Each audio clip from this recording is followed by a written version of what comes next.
Notte di Capodanno a Trieste, oasi di pace in Piazza Unità grazie ai controlli di polizia, Far West in barriera con rissa, colpi di bottiglia accanto alle incidenze con l'ambulanza cappottata, spavento tra i presenti in zona. Ancora 5 minuti di fiamme, avrei perso l'intero appartamento, parla la proprietaria dell'abitazione di via Costalunga che si è vista incendiare il poggiolo da un razzo sparato a Capodanno. Welfare e famiglia, la priorità del governatore Massimiliano Fedriga per l'anno appena iniziato, snocciolata nel corso del discorso di fine anno andato in onda sulla nostra emittente. Il terzo mandato è un'illusione, meglio che il governatore Fedriga si rassegni, così la senatrice del PD Tatiana Roiz sull'ipotesi più volte ventilata e secondo la Dem ormai impercorribile. Micro aree distretti e polemica sullo stop per i servizi dedicati alla demenza per 2 giorni, l'attacco di Patto Autonomia e PD che stigmatizzano anche l'operatività effettiva delle case per la comunità. Addio alla vignetta fra Scofia e Capodistria, basta con le strade secondarie per triestini e turisti, spesso intasate nel corso delle settimane dell'esodo estivo. L'onda lunga del turismo di Natale e Capodanno a Trieste non si ferma, presenze turistiche importanti sino a martedì dell'Epifania. Buonasera e ben trovati al primo telegiornale serale del 2026 per quanto riguarda la nostra emittente Tele4 e ancora auguri ai nostri telespettatori. Iniziamo con il racconto della notte di Capodanno, potremmo dire tra luci e ombre.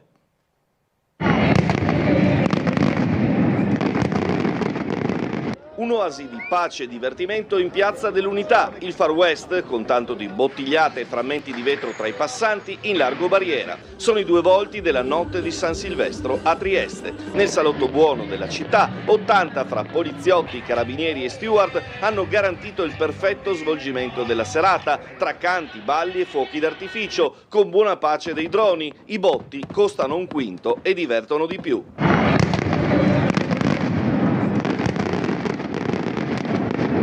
Botti di ben altro tipo in largo barriera dove purtroppo centinaia di persone hanno assistito all'incidente che ha visto coinvolte un'ambulanza e un'auto poco dopo mezzanotte e mezza davanti al mercato coperto. Il mezzo di soccorso è cappottato a seguito del forte impatto con la vettura tra via Carducci e Passo Goldoni, travolgendo anche un palo della segnaletica stradale. I sanitari del 118 stavano trasportando un uomo infortunato, tutti e 3 i professionisti e il paziente sono rimasti feriti in modo fortunatamente non grave.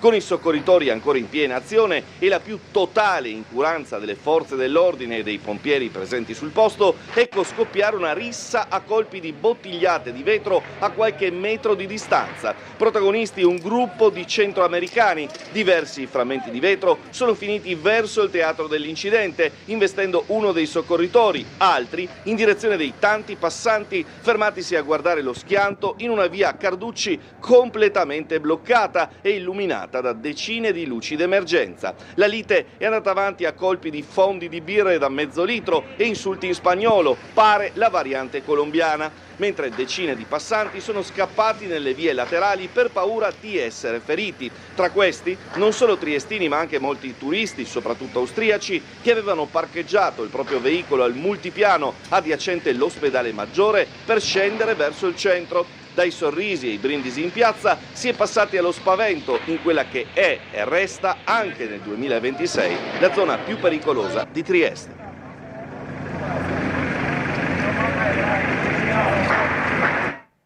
E sempre la notte di Capodanno, tragedia sfiorata per 4 giovani a bordo di un Audi A6 in Viale Miramare. Nessuno si trova in pericolo di vita, ma l'incidente è stato particolarmente cruento. Ci racconta tutto Esmeralda Dalla Longa. Grave schianto in Viale Miramare nella notte di Capodanno poco dopo l'1. Tragedia sfiorata per 4 giovani a bordo di un Audi A6 berlina che, uscita di strada, si è schiantata contro un palo e poi sul muro a fianco del circolo marina mercantile Nazario Sauro, ruotando su se stessa prima di finire la corsa. Sul posto immediato l'intervento di 3 ambulanze, l'automedica del 118, i vigili del fuoco, una pattuglia della Guardia di Finanza che era in transito e ha gestito la viabilità, i carabinieri, la polizia locale e la polizia stradale.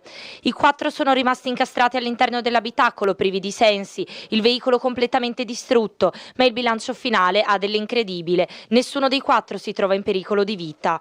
Frattura ad un braccio e contusioni per il conducente, mentre il passeggero anteriore ha la mandibola rotta, probabilmente a causa dell'impatto con l'airbag, oltre a piccoli traumi ed escoriazioni. Solo qualche botta per i 2 seduti dietro, rimasti praticamente quasi illesi. Secondo le prime ricostruzioni, il 18enne alla guida, trovato in condizioni di pesante alterazione alcolica, insieme agli altri 3 amici di appena 17 anni, proveniva da Barcola e procedeva a velocità sostenuta in direzione Trieste, perdendo poi il controllo del mezzo sulla curva poco prima del ristorante Tre Merli. Un'ombra inquietante aggiunta alla dura nottata è un tirapugni ritrovato dai carabinieri dentro al bagagliaio, dettaglio sul quale le forze dell'ordine hanno avviato gli accertamenti.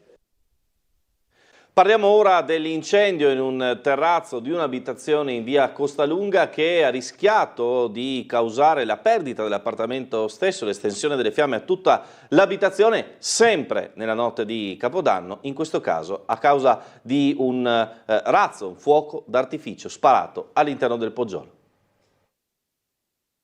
Siamo usciti per vedere i fuochi d'artificio in Piazza Unità e intorno alla 00:40 mi hanno contattata dei vicini di casa per avvisarmi che l'appartamento stava andando a fuoco. La paura è stata tanta per me, per mia figlia, la paura che c'era la gatta in casa, quindi non sapevamo se la trovavamo viva o cosa. Un capodanno da incubo per la 52enne triestina Paola e la figlia di 16 anni, residenti in via Costalunga al civico 3/1. Un grosso petardo o forse un razzo sparato dal basso è entrato nell'angolo sinistro del poggiolo dell'appartamento al secondo piano, scatenando un grave incendio. A dare l'allarme alla donna è stata Carmen, la vicina della porta accanto, allertata a sua volta da altri residenti. È arrivata una telefonata della mia vicina che mi chiedeva se avessi il numero del cellulare della nostra vicina del piano di sotto. Io, avendo anche un rapporto di amicizia, ho detto di sì e ho chiesto cosa succedeva e mi dice: guarda, sta andando a fuoco tutto il pergolo, ci sono fiamme di 2 metri, chiamala subito. Io ho chiamato. Al rientro a casa della donna, i vigili del fuoco avevano già concluso l'operazione di spegnimento e di messa in sicurezza, facendo evacuare l'intero stabile mentre il calore aveva già deformato i serramenti e fatto quasi esplodere i vetri delle finestre. Per fortuna i vetri delle finestre non sono scoppiati perché sennò non esisteva più l'appartamento. Le fiamme alte oltre 4 metri hanno avvolto la facciata, investendo anche il terrazzo dell'appartamento sovrastante, esattamente sopra a quello di Paola. Ho visto il fumo praticamente dal terrazzo, mi sono affacciato, ho visto le fiamme che mi sono venute quasi in faccia, dopo sono corso giù, ho preso un estintore e praticamente ho cercato di spruzzare, dopo è arrivato un altro ragazzo che non conosco che si è messo su una camionetta a spruzzare le fiamme. 5 minuti e l'incendio sarebbe divampato in casa, racconta Paola. Ma adesso ci saranno dei mesi di disagi tra la pulizia interna e esterna, la rimozione di tutti i pezzi della terrazza che è sciolta completamente. Dopo un primo sopralluogo da parte dell'Ater nella giornata di ieri, il poggiolo, ridotto a un cumulo di polvere nera e detriti, viene dichiarato inaccessibile, mentre cucina e soggiorno restano interdetti. Fuliggine e micropolveri anche nel resto dell'appartamento, al momento privo di gas e riscaldamento. Si attende il 6 gennaio per la prova di carico del terrazzo a rischio crollo, anche per quanto riguarda l'appartamento sovrastante. E siamo alla politica. Welfare e famiglia sono le priorità del presidente del Friuli Venezia Giulia, Massimiliano Fedriga, per l'anno appena iniziato. Lo ha sottolineato nel discorso di fine anno che è andato in onda sulla nostra emittente. Voglio fare i migliori auguri a tutti i cittadini del Friuli Venezia Giulia per il 2026. Quest'anno, a differenza degli altri anni, vi porto gli auguri dalla nostra montagna, da Tarvisio in questo caso. Una montagna che sta vivendo in questi anni una crescita importantissima in termini di turismo e di nuove opportunità che si creano sul territorio. Gli auguri di un felice anno nuovo del presidente della regione Massimiliano Fedriga provengono dalle montagne del Friuli Venezia Giulia, a rimarcare come turismo e investimenti, lavoro e tempo libero, ma anche identità, siano priorità che questa amministrazione ha in mente di coltivare da qui a fine legislatura. La scelta di puntare a misure strutturali è stato il cardine strategico degli ultimi anni e dei mesi scorsi in particolare, con le scelte prese sul capitolo del welfare e le politiche della famiglia. Sulle misure riguardanti i sociali, in particolar modo sulla famiglia, abbiamo implementato i supporti che diamo ai nostri cittadini. Già durante gli anni pregressi Avevamo inserito e abbiamo confermato anche quest'anno le misure sugli asili nido, sul trasporto pubblico per gli studenti, sulla carta famiglia, sul contributo per chi acquista libri per i propri figli che frequentano le scuole. Insomma, una serie di misure importantissime che avevano già incrementato in modo esponenziale i supporti alle famiglie. Quest'anno li abbiamo incrementati ancora di più. Quasi inevitabile il riferimento a uno dei settori più delicati e importanti, ovvero la sanità, con un numero di risorse stanziate che danno la misura dell'attenzione dedicata. Noi con le risorse che abbiamo messo in più, molte in più rispetto al centro-sinistra, potevamo ottenere tutto così com'era. Non avremmo avuto qualcuno che protestava perché riorganizzavamo il sistema, avremmo accontentato tutti, peccato però che il servizio ai cittadini sarebbe continuato a peggiorare. Bisogna avere il coraggio di fare le scelte nella sanità, avere il coraggio di riorganizzare per migliorare il servizio. E anche questo con una consapevolezza, e per questo parlo di scelte difficili, che quando si riorganizza un sistema sanitario, gli effetti si vedono nel medio-lungo periodo. Continuiamo a crescere insieme, continuiamo a cogliere queste sfide e continuiamo a vincerle. Buon 2026 a tutti e grazie del supporto che date a Regione Friuli Venezia Giulia.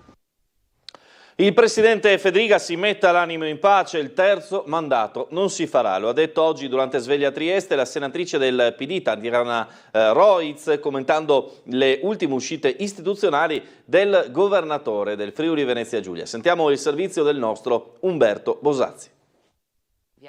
La senatrice Tatiana Rojc non è rimasta soddisfatta dagli interventi istituzionali del presidente della regione Massimiliano Fedriga, la conferenza stampa di fine anno e il discorso del 31 dicembre. Secondo l'esponente del Partito Democratico appare incomprensibile non vi sia stato accenno alcuno al ruolo del Friuli Venezia Giulia nel contesto internazionale che più ci è vicino. Pensare di non avere un ruolo di ponte non soltanto con l'Europa centrale ma anche con i Balcani, che sono in un momento estremamente delicato del proprio percorso verso appunto l'allargamento di cui tanto si parla, ma siamo ancora, ahimè, in alto mare, questo un po' insomma mi ha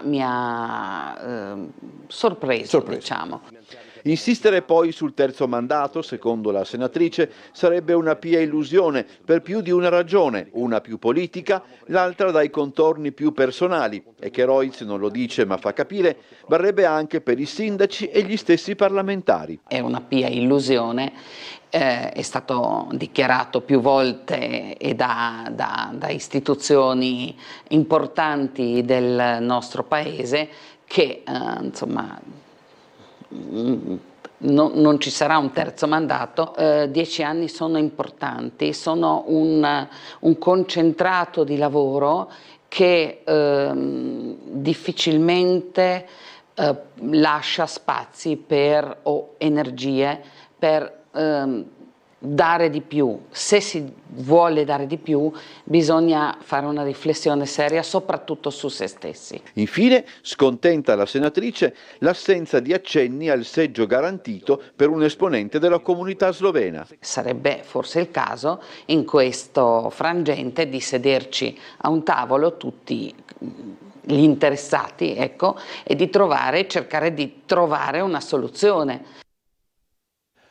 Allora, sanità e politica, microaree distretti e polemica sullo stop per i servizi dedicati alla demenza per 2 giorni. L'attacco oggi di Patto per l'Autonomia e PD che stigmatizzano anche l'operatività effettiva delle case di comunità a pochi giorni dall'inaugurazione di quella dell'ospedale maggiore a Trieste. Il servizio del nostro Bernardo Gulotta.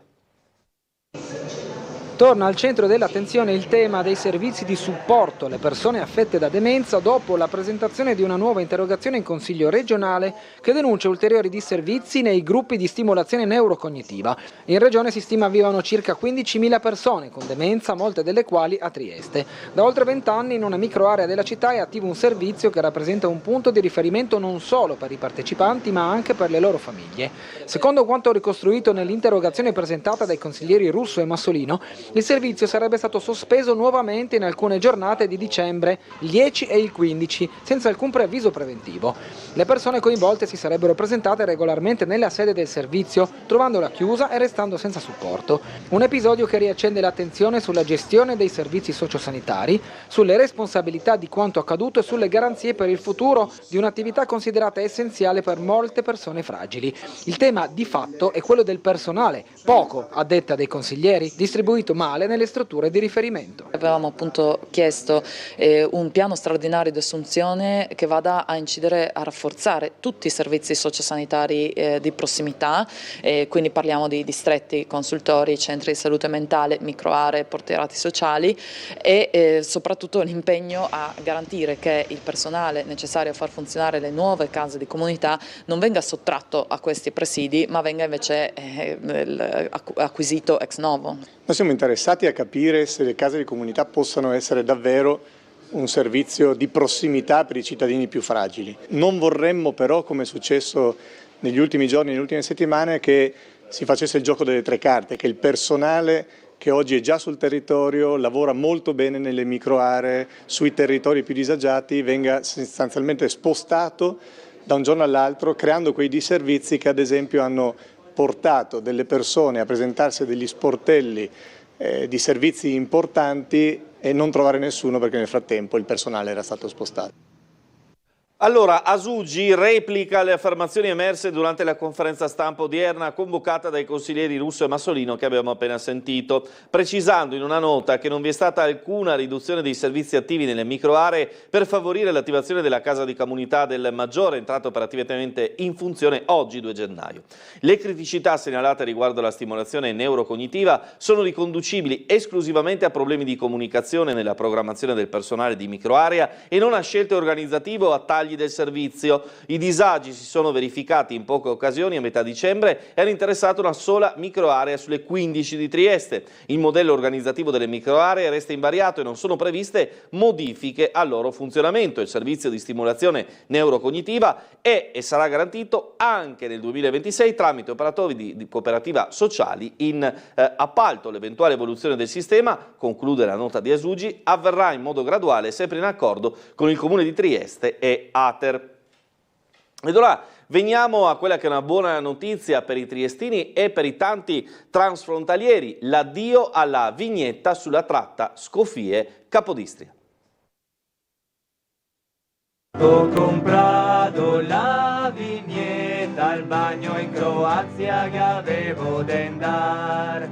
Presto a barco la impinieta se il fila al confine mi messe che aspettare. Ho comprato la vignetta, 30 e più euro buttati in tel mar. E la fine di un'era, quella tratteggiata nell'ormai lontano 2008 dal gruppo triestino dei Sardoni Barcolani Vivi. Basta Scondariole, le strade secondarie utilizzate da triestini e turisti per raggiungere Capodistria e la costa istriana senza dover pagare l'odiosa vignetta. Era stato scomodato addirittura il trattato di Osimo più volte per contestare l'obbligatorietà del bollino della DARS. Ora, proprio dal 1° di gennaio dell'anno nuovo, non serve più il pedaggio adesivo informatico che fosse per spostarsi sulla superstrada Scofie-Capodistria, un provvedimento storico che ha riclassificato la superstrada come strada a scorrimento veloce. Per dirla tutta, l'estensione arriva sino al termine del percorso a 4 corsie,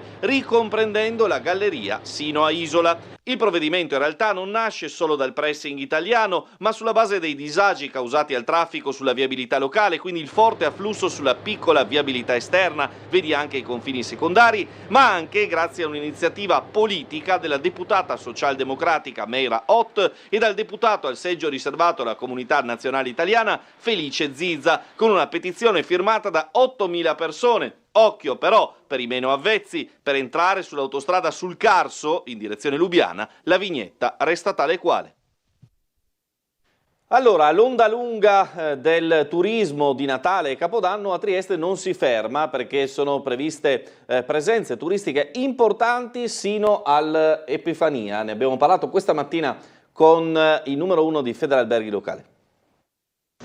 Mentre in fase di smontaggio il palco dello spettacolo di Capodanno con gli operai al lavoro per portare via tutte le attrezzature, non se ne vanno invece i turisti da Trieste, perché sono previste presenze importanti sino alla Befana. Possiamo tranquillamente dire turisti fino alla Befana. Oggi registriamo ancora punte importanti, quasi al 90% di saturazione. Con domani, con la giornata del 3, incomincia il fisiologico calo, ma registriamo tranquillamente ancora un 80-85%, che sono numeri importantissimi e ogni anno in crescita. Arriveremo verso la Befana sul 70-75% di saturazione della città in termini alberghieri, che sono numeri assolutamente ottimali, a cui poi si associa, l'abbiamo visto in questi giorni, un turismo pendolare molto importante che rende la città sicuramente attrattiva e pullula di persone fra ristoranti, locali e negozi, quindi veramente un fine anno e un inizio anno interessantissimo. Quanto al futuro del comparto turistico a Trieste, il numero 1 locale di Federalberghi chiede però una strategia più puntuale per quanto riguarda il settore per il 2026, con una serie di iniziative mirate. Abbiamo dei numeri molto importanti, chiuderemo l'anno con 1.600.000 presenze, che è un dato rilevante. Aspettiamo la certificazione verso il fine gennaio, ma ormai questi sono i numeri. Oggi serve fare il sistema. I numeri, non sempre i numeri elevati sono, come dire, sintomo di positività, se poi non vengono strutturati, costruiti e fatti fruttare. Trieste è un salotto a cielo aperto, come abbiamo detto più volte. Oggi c'è la necessità di fare sistema, c'è la necessità di introdurre un coordinamento più strutturato del complesso sistema turistico, e c'è bisogno di avere un occhio a lunga data, almeno con un programma a 3-5 anni data, per avere una crescita strutturata della città in termini turistici. Ci fermiamo per la pubblicità, tra poco per altre notizie e servizi.